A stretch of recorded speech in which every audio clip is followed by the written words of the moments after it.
तो last episode में हम लोगों ने देखा था कि मोगी एक जाल में फंस गई थी, जिसकी वजह से वो बुरी तरह से चिल्लाना शुरू कर देती है क्योंकि उसे उसमें काफी तकलीफ हो रही थी। मगर वो हार मानने वाली नहीं थी। उसने अपनी मून पावर को एक्टिवेट कर दिया था, जिसकी वजह से वो अपने नीचे मौजूद उस फॉर्मेशन को पूरी तरह से ब्रेक करके उसमें से निकल आती है।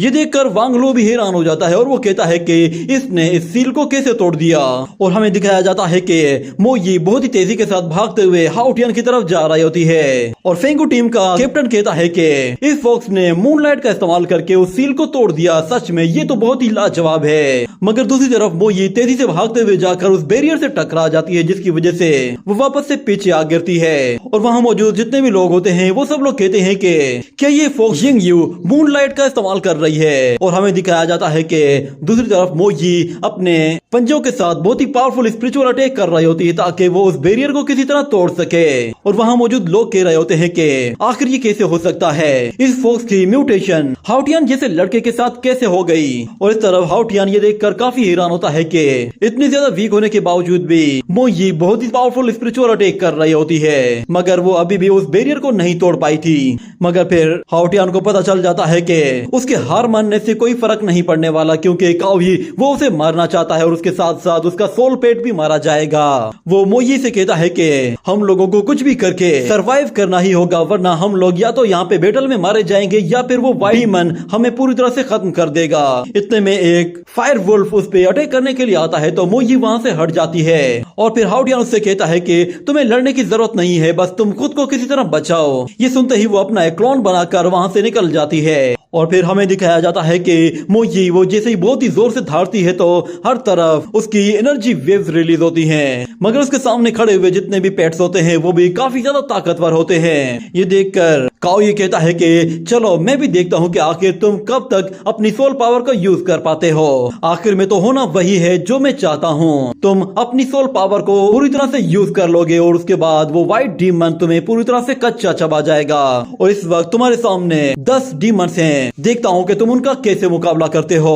और इस तरफ वांगलू टीम का एक मेंबर कहता है कि चलो मैं ही इस खेल को खत्म करता हूँ, मुझे देखना मैं अब छोटी सी फॉक्स को किस तरह रोस्ट कर देता हूँ। ये कहने के बाद वो अपने फायर वुल्फ के साथ बहुत ही फास्ट स्पीड के साथ उसके पास चला जाता है और उसके चारों तरफ एक फायर टोर्नेडो क्रिएट कर देता है। ये देखकर बाकी सारे पेट्स वहाँ से दूर हट जाते हैं। मगर हमें दिखाया जाता है कि उस फायर टोर्नेडो के खत्म होने के बाद भी मोगी बिल्कुल ठीक खड़ी होती है। ये देखकर वो लड़का बिल्कुल हैरान हो जाता है और कहता है कि इस पर कोई असर क्यों नहीं हुआ। और हमें दिखाया जाता है कि मोगी वो अपनी मून लाइट पावर का इस्तेमाल करती है, जिससे वो फौरन से इवोल्व हो जाती है। और इवोल्व होने के बाद वो बहुत ही तेजी के साथ उस वुल्फ पे अटैक करती है, जिसकी वजह से उसका काम वहीं तमाम हो जाता है। और इस तरह वांगलो टीम का एक मेंबर नॉकआउट हो जाता है। और दूसरी तरफ हाउटियन की रूममेट कहती है कि हाउटियन सच में काफी समझदार है, उसने अपनी 8 लेवल की स्ट्रेंथ को छुपा कर रखा हुआ था।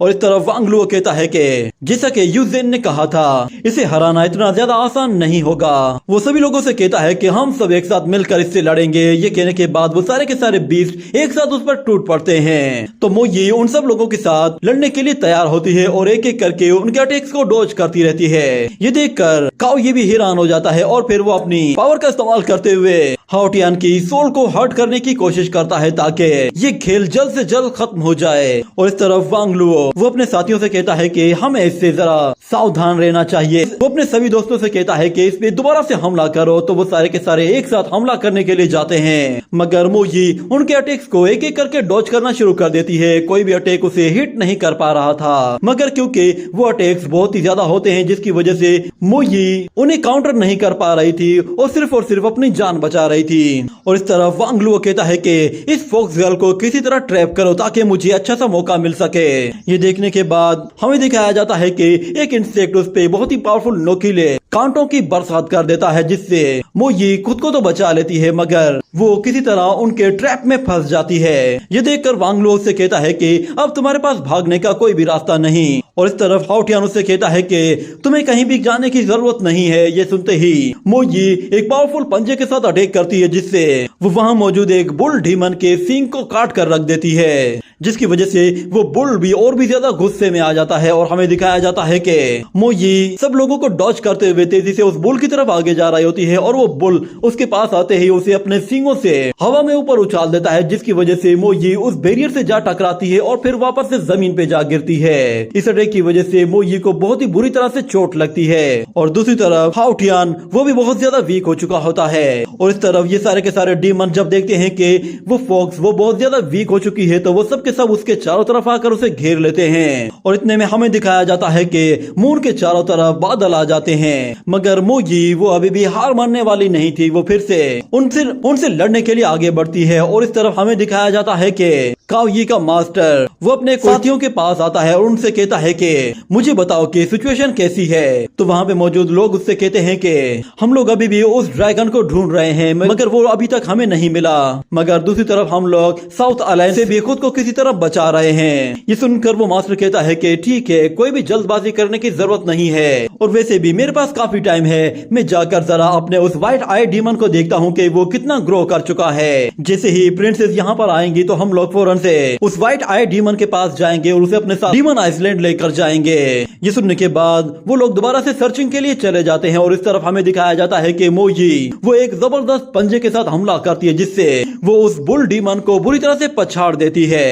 ये देखकर वहाँ मौजूद जितने भी लोग होते हैं वो बिल्कुल हैरान से रह जाते हैं, उन्हें यकीन नहीं आता कि मोजी में अब भी इतना दम बाकी है। और इस तरफ लिंग डाओ कहता है कि इस साल का कंपटीशन हर साल के कंपटीशन से बिल्कुल अलग है। जिसके बाद हम लोग देखते हैं कि काओयी दोबारा से हाउटियान की सोल पे हमला करता है और उसे फिर से इंजर्ड करने की कोशिश करता है, जिस पर हाउटियान कहता है कि ये मेंटल इम्पैक्ट ये बहुत ही ज्यादा बढ़ता जा रहा है, ये काओयी ये एक नंबर का कमीना है, ये हर सूरत मुझे मारना चाहता है। मगर दूसरी तरफ काओयी अपना पूरा जोर लगा रहा होता है और वो कहता है कि लगता है कि ये बंदा इतनी आसानी से हार मानने वाला नहीं है, ये एक सोल मास्टर बनकर ही रहेगा। हाउटियान किसी तरह खुद को कंट्रोल करने की कोशिश करता है, जिस पर काओयी कहता है कि अच्छा बच्चे, तो तुम मेरे इस स्पेल को तोड़ने की कोशिश कर रहे हो। ये कहने के साथ वो अपनी पावर को और भी ज्यादा बढ़ा देता है, जिसकी वजह से हाउटियान को और भी ज्यादा तकलीफ होने लगती है। वो जोर जोर से चीखना और चिल्लाना शुरू कर देता है। सोल की डैमेज होने की वजह से वो बहुत ज्यादा वीक पड़ गया था। ये देखकर मोई भी उसके लिए परेशान हो जाती है, मगर हाउटियान उसका हौसला बढ़ाने के लिए फिर से अपने पैरों पे खड़ा हो जाता है और ऊपर से चांद भी पूरी तरह से क्लियर हो जाता है। ये देखते ही हाउटियान उससे कहता है कि मोई ये बहुत ही अच्छा मौका है। तो मोई फौरन से मून लाइट पावर का इस्तेमाल करती है, जिससे उसकी एनर्जी पूरी तरह से चार्ज हो जाती है और वो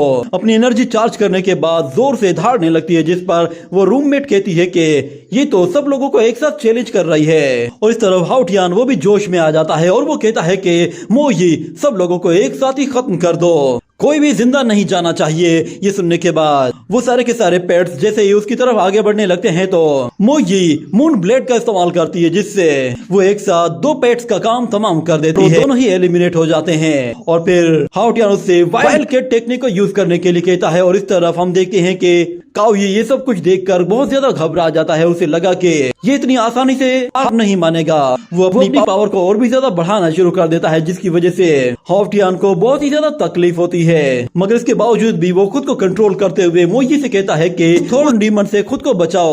और फिर हमें दिखाया जाता है कि वहाँ पे मौजूद एक डीमन अपने नोकीले कांटों का इस्तेमाल करके मोई पे हमला करता है, तो मोई बहुत ही आसानी के साथ उसके अटैक्स को डॉज करते हुए दूसरी तरफ चली जाती है। ये देखकर वांग लुओ कहता है कि फौरन से उस थोर्न डीमन को प्रोटेक्ट करो। ये सुनने के बाद वहाँ मौजूद एक घोस्ट डीमन फौरन से उस फॉक्स के पास जाता है और उस पर एक के बाद एक हमला करना शुरू कर देता है और मोई को किसी तरह वापस पीछे धकेलने में कामयाब हो जाता है। ये देखने के बाद मोई जब देखती है कि घोस्ट डीमन अभी भी उसके पास आ रहा है तो वो फौरन से अपनी आइस पावर का इस्तेमाल करते हुए उसे चकमा देने में कामयाब हो जाती है और उसकी दूसरी तरफ जाते ही वो सीधा का सीधा फायरवुड डीमन की तरफ आगे बढ़ती है। ये देखते ही उस फायरवुड पेट का मास्टर कहता है कि ये मेरी तरफ आ रही है। मोई जाते साथ ही उस पे मून ब्लेड का इस्तेमाल करती है, जिससे वो उसका भी काम तमाम कर देती है और तेजी से भागते हुए उस बैरियर के ऊपर चढ़ जाती है और दूसरी तरफ जाते ही उस थोर्न डीमन को अपना शिकार बनाने की कोशिश करती है। और ये देखकर हाउटियान कहता है कि मुझे इस थोर्न डीमन से किसी तरह जान छुड़ानी होगी। मोई उसके बिल्कुल करीब पहुंचते ही अपनी आइस से एक बहुत ही पावरफुल फायर एनर्जी का अटैक करती है, जिससे वो उस पेट को पूरी तरह से जला देती है। ये देखते ही उस पेट की मास्टर फौरन से उसे वापस बुला लेती है, तो हम देखते हैं कि उस पेट में लगी हुई आग फौरन से उस लड़की की बॉडी में फैल जाती है, जिसकी वजह से वो जोर जोर से चिल्लाने लगती है। ये देखकर उसका मास्टर कहता है कि बेवकूफ, क्या तुम इतना भी नहीं मालूम कि पेट में अगर आग लगी हुई हो तो उसे वापस से समन नहीं किया जाता। और वांगलुओ भी कहता है कि इस बेवकूफ लड़की को तो ये मामूली से कॉमन रूल्स भी नहीं मालूम, इसे तो सोल मास्टर होना भी नहीं चाहिए था। पता नहीं ये यहाँ पे कैसे आ गई, वैसे भी एक यूजलेस है, हमारे किसी काम की नहीं। मगर फिर इस तरफ लियू जेन कहता है कि वांगलुओ, मेरी बात कान खोल कर सुन लो, अगर तुम ये लड़ाई नहीं जीते तो तुम में से कोई भी जिंदा नहीं बचने वाला। मगर वांगलुओ कहता है कि अभी ये गेम खत्म नहीं हुई, अभी हम लोग इस ग्राउंड में मौजूद हैं, तो तुम फिलहाल बेफिक्र हो जाओ, जीत हमारी ही होनी है। ये कहने के बाद वो अपने एक मेंबर से कहता है कि अपने सोल पेट की हार्ट सील को और भी ज्यादा स्ट्रॉन्ग बना दो। जिसके बाद हम देखते हैं कि उस विंड डीमन की स्ट्रेंथ और भी ज्यादा बढ़ जाती है और वो फौरन से मोई की तरफ आगे बढ़ता है और उस पर एक जोरदार विंड से अटैक करके उसे हवा में ऊपर उछाल देता है, जिसकी वजह से मोई जोर से आकर नीचे गिरती है और काफी जख्मी हो जाती है। मगर जब वो अपनी आंख खोलती है तो वो देखती है कि वो सारे के सारे डीमन उसी की तरफ ही आ रहे हैं। ये देखते ही वो फिर से खड़े होने की कोशिश करती है और हाउटियान उसका हौसला बढ़ाते हुए कहता है कि बस थोड़ी देर और सब्र कर जाओ, बस दो ही पेट्स बचे हैं, तुम ऐसा करो कि पहले उस विंड डीमन से जान छुड़ाओ। ये सुनते ही मोई जैसे ही उस विंड डीमन पे हमला करने के लिए जाती है तो उसका सोल मास्टर वांगलुओ से कहता है कि तुम्हें मेरी मदद करनी चाहिए, वो मेरी तरफ आ रही है। जिस पर वांगलुओ कहता है कि तुम्हें बताने की जरूरत नहीं, मैं जानता हूँ मुझे क्या करना है। वो अपने घोस्ट डीमन को फौरन से मोई के सामने ले आता है और उसके अटैक को ब्लॉक करके उसे वापस से पीछे धकेलने की कोशिश करता है। उसके नुकीले और पॉइजनस कांटे मोई को हल्का सा इंजर्ड कर देते हैं। ये देखकर हाउटियान उससे कहता है कि फिलहाल के लिए उनसे दूरी बनाने की कोशिश करो। ये देखते ही वो फॉक्स फौरन से हवा में ऊपर जाती है और अपनी मून लाइट पावर का इस्तेमाल करने की कोशिश करती है, मगर मून के सामने तो बादल होते हैं, जिसकी वजह से वो अपनी पावर का यूज नहीं कर पाती। ये देखकर वांगलुओ कहता है कि चलो अब हमें ज्यादा डरने की जरूरत नहीं है। और दूसरी तरफ हमें दिखाया जाता है कि मोई काफी वीक होती है और इस तरफ वांगलुओ का अपना ही एक टीम मेंबर कह रहा होता है कि ये सिर्फ और सिर्फ हमारा ही फायदा उठा रहा है ताकि हम लोग किसी तरह उस मून लाइट फॉक्स की मून लेक पावर को कंज्यूम कर सकें। और इस तरफ वांगलुओ कहता है कि अगर तुम चाहते हो कि तुम हमारे हाथों ना मारे जाओ तो फिर मैं चाहूंगा कि तुम थोड़ा सीरियस होकर फाइट करो। ये सुनने के बाद उसका वो मेंबर अपनी पूरी ताकत का इस्तेमाल करना शुरू कर देता है। मगर इस तरफ मोई वो जैसे ही उस विंड डीमन पे हमला करती है तो वो बार बार घोस्ट डीमन उसके सामने आ जाता है और उसे वापस पीछे धकेलने की कोशिश करता है। ये देखकर वांगलुओ कहता है कि ये डीमन अब बहुत ज्यादा वीक हो गया है। और इस तरफ हम देखते हैं कि कावजी वो दोबारा से अपनी पावर का इस्तेमाल करते हुए हाउटियान की सोल को हर्ट करने के लिए फिर से वही पावर यूज करता है। पर इतने में हाउटियान जब ऊपर देखता है तो उसे पता चलता है कि चांद के ऊपर से बादल हट गए हैं और वो मोई से कहता है कि हमारे लिए ये बहुत ही अच्छा मौका है। मोई फौरन से मून लाइट को एब्जॉर्ब करना शुरू कर देती है, जिससे उसकी पावर बहुत ज्यादा बढ़ जाती है और वो हवा में ऊपर जाते ही दोबारा से मून लाइट ब्लेड टेक्निक का इस्तेमाल करती है, जिससे वो एक ही झटके में बहुत ही फास्ट स्पीड के साथ उन दोनों ही डीमंस का काम तमाम कर देती है। ये देखकर वहाँ मौजूद सब लोग बिल्कुल हैरान से रह जाते हैं। उन्हें यकीन नहीं आ रहा होता कि एक अकेले ही मून लाइट डीमन ने सारे के सारे डीमंस का खात्मा कर दिया है। और हाउटियान भी इस पर बहुत ज्यादा खुश होता है और कहता है कि तुमने बहुत ही अच्छा काम किया है, तुमने अकेले ही सारे के सारे डीमंस को हरा दिया। वहाँ मौजूद लोग फॉक्स की तारीफें करते हुए कहते हैं कि सच में आज तो इस फॉक्स ने कमाल ही कर दिया है, इससे तो हमारे खून में और भी ज्यादा जोश बढ़ गया है। हम लोग भी जैसे ही वापस जाएंगे तो हम लोग भी मून लाइट टाइगर या फिर मून लाइट गोट को तलाश करेंगे। ये फॉक्स तो सच में बहुत ही लाजवाब है, ऐसा लग रहा है कि जैसे ये मून पावर डीमन हंटर है। और इस तरफ हाउटियान की वो रूममेट कहती है कि फाइनली तुमने ये साबित कर दिया कि तुम सबसे अच्छे हो और तुमसे ज्यादा ताकतवर यहाँ पे कोई भी नहीं। उम्मीद करती हूँ कि अब काओयी वो दोबारा तुम्हें चोट पहुंचाने की हिम्मत भी नहीं करेगा। मगर हम देखते हैं कि काओयी वो लियू जेन से कहता है कि तुम अपना वादा भूलो मत, तुमने मुझसे कहा था कि तुम इसका काम तमाम करोगे। ये सुनने के बाद लियू जेन गुस्से में अपने ही मेंबर से कहता है कि वांगलुओ तुम किसी काम के नहीं हो, वो लड़का अभी भी मेरे सामने जिंदा खड़ा हुआ है। ये कहने के बाद वो फौरन से अपने सोल पेट को समन करता है जो कि एक बहुत ही पावरफुल वुल्फ होता है। वो फौरन से वांगलुओ के ऊपर चढ़ जाता है और लियू जेन उससे कहता है कि चलो अपने उस डीमन को फौरन से रिलीज करो। मगर वांगलुओ कहता है मैं उसे कंट्रोल नहीं कर पाऊंगा। मगर लियू जेन उसे मजबूर कर देता है, जिसकी वजह से वांगलुओ फौरन से अपनी बॉडी से एक जबरदस्त एनर्जी रिलीज करता है और हमें दिखाया जाता है कि वहाँ पे एक और बहुत ही पावरफुल डीमन आ जाता है जो कि उस फॉक्स से बहुत ही ज्यादा ताकतवर था। उसका ऑरा इतना ज्यादा ताकतवर होता है कि वहाँ मौजूद जितने भी लोग होते हैं वो सब के सब उस ओरा से ही बहुत ज्यादा डर जाते हैं। वो कहते हैं कि ये तो ब्लू आई जनरेशन किंग है। वो डीमन जैसे ही मोई की तरफ आगे बढ़ता है तो मोई भी उससे लड़ने के लिए तैयार हो जाती है और वो जैसे उस पर हमला करने के लिए जाती है तो वो डीमन मोई पर एक जोर से पंच के साथ अटैक करता है, जिससे वो उसे उठाकर वहां से दूर फेंक देता है और मोई वापस से अपने नॉर्मल फॉर्म में आ जाती है। ये देखकर हाउटियान फौरन से अंदर जाने की कोशिश करता है, मगर वो बैरियर बहुत ज्यादा ताकतवर होता है जिसकी वजह से वो अंदर नहीं जा पाता और उसे याद आने लगता है कि उसने मोई से वादा किया था कि वो उसका हमेशा ख्याल रखेगा और वो लोग हमेशा एक दूसरे पर ही डिपेंड करेंगे। वो मोई को कभी भी अकेला नहीं छोड़ेगा और उसने मोई से यह भी वादा किया था कि उसके साथ लास्ट टाइम जो कुछ भी हुआ था वो उसके साथ दोबारा वैसा नहीं होने देगा। जिसके बाद वो मोई से कहता है कि हम दोनों के बीच में एक एग्रीमेंट हुआ है, हम लोग एक साथ स्ट्रॉन्ग बनेंगे और एक साथ ही लड़ेंगे। ये सुनने के बाद काओ ये कहता है कि हाँ आगे बढ़ो और जाओ, तुम भी उसके साथ मरो। ये कहने के साथ वो दोबारा से उसकी सोल को डिस्ट्रॉय करने की कोशिश करता है, मगर हाउटियान वो अब बहुत ही ज्यादा स्ट्रॉन्ग बन चुका था, उसके इमोशंस अब उसके बिल्कुल पीक पे आ गए थे। वो कहता है कि नहीं, मैं यहाँ पे हार मानने वाला नहीं हूँ। उसे याद आता है कि जब उसने मोई को पहली बार देखा था तो उसने मोई से वादा किया था कि वो उसके साथ मिलकर इविल का खात्मा करेगा और इस दुनिया में सबसे ज्यादा पावरफुल बनेगा। ये याद आने के बाद उसकी बॉडी में एक अलग सी एनर्जी आ जाती है जिससे वो और भी ज्यादा स्ट्रॉन्ग हो जाता है और उसकी सोल पावर पहले के मुकाबले में ज्यादा बढ़ जाती है। और हम लोग देखते हैं कि अचानक से उसकी आंखों से एक व्हाइट एनर्जी निकलती है जिससे वो काओये के उस स्पेल को पूरी तरह से तोड़ देता है और फिर हमें दिखाया जाता है कि वो अपने सामने मौजूद उस बैरियर को अपनी पावरफुल एनर्जी के साथ एक ही पंच में तोड़ देता है। वो बैरियर उस पंच के बाद पूरी तरह से बिखर जाता है और हाउटियान फौरन से अपने सोल पेट के पास आकर उसे उठा लेता है और वो देखता है कि वो बुरी तरह से इंजर्ड है और बेहोश है। ये देखने के बाद उसे बहुत ही ज्यादा गुस्सा आने लगता है और दूसरी तरफ वो डीमन जैसे ही हाउटियान के करीब आता है तो हाउटियान अपनी व्हाइट एनर्जी का इस्तेमाल करते हुए उस पेट को बहुत ही बुरी तरह से इंजर्ड कर देता है, जिसकी वजह से वो पेट वहां से भाग जाता है। ये देखकर वांग लुओ वो तो वहीं पे ही बेहोश होकर गिर पड़ता है और हमें दिखाया जाता है कि हाउटियान की बॉडी से एक जबरदस्त एनर्जी रिलीज हो रही होती है जो कि बहुत ही ज्यादा स्ट्रॉन्ग होती है। उसने पूरी तरह से उस व्हाइट डीमन को अपने कंट्रोल में कर लिया था, मगर इस तरफ